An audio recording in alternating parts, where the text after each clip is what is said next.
சிறுகடிக்க ஆசை சரியில்ல. டுடே எபிசோட்ல நம்ம அண்ணா அண்ணாமலை இருந்துட்டு, "மனோஜ் யார் இதெல்லாம்?" அப்படின்னு சொல்லிட்டு கேட்கவும், அது வந்துப்பா அப்படின்னு சொல்லிட்டு சமாளிக்கிறாங்க. நானே சொல்கிறேன் ஐயா, பிஸ்னஸ் விஷயத்துக்காக இவர் எங்கிட்ட 30,00,000 பணத்தை வாங்கியிருக்காரு. இன்ன வரைக்கும் வட்டியே கொடுக்கவே இல்லை அப்படின்ற மாதிரி சொல்லிடுறாங்க.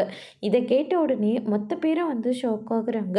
அதுக்கடுத்ததா, "சார் கொஞ்சம் டைம் கொடுங்க, நான் பணத்தை ரிட்டர்ன் பண்ணிடுறேன்" அப்படின்னு சொல்லிட்டு மனோஜ் அவங்க கிட்ட டைம் கேட்குறாங்க. "சரி, உங்களுக்கான டைமை நான் கொடுக்குறேன், உங்கள் அப்பாவோ அம்மாவோ சைன் பண்ண சொல்லுங்கள்" அப்படின்ற மாதிரி சொல்லிடுறாங்க. முத்து இருந்துட்டு போட முடியாது அப்படின்ற மாதிரி சொல்கிறாங்க. ஆனால் அண்ணாமலை இருந்துட்டு, "மனோஜ் அந்த பணத்தை கொடுக்கலன்னா நாங்கள் அந்த பணத்தை கொடுக்குறோம்" அப்படின்னு சொல்லிட்டு கையெழுத்து போட்டு கொடுக்குறாங்க.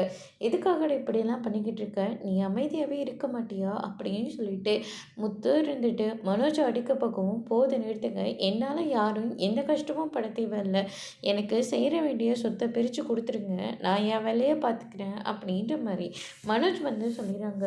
சொத்துன்னு சொன்ன உடனே விஜயெல்லாம் பயங்கரமாக ஷாக் ஆகுறாங்க. அண்ணாமலை நெஞ்சு பிடிச்சிக்கிட்டு மயக்கம் போட்டு கீழே விழுந்துடுறாங்க.